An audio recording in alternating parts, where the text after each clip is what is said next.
This hairdryer is the perfect first step for creating a smooth base for your final look.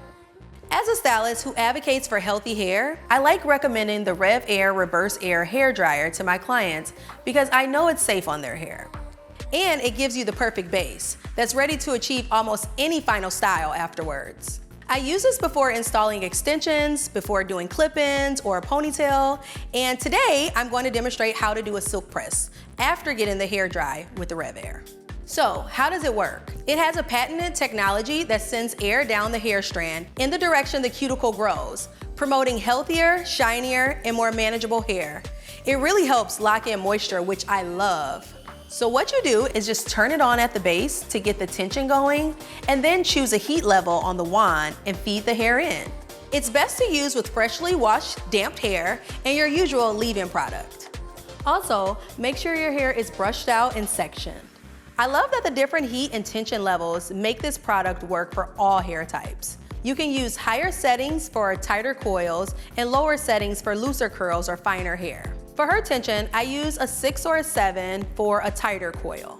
A higher tension number doesn't mean a faster result. You just have to find what works best for your hair. If you experience any tangles, the tension setting should be lowered.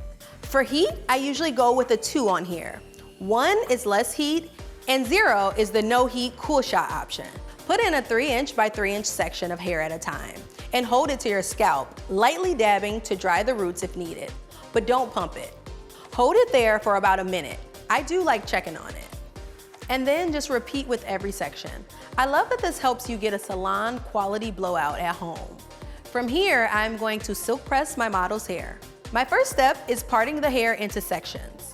You need small, manageable sections in order to get even heat distribution across the hair, which will give you a sleeker finish.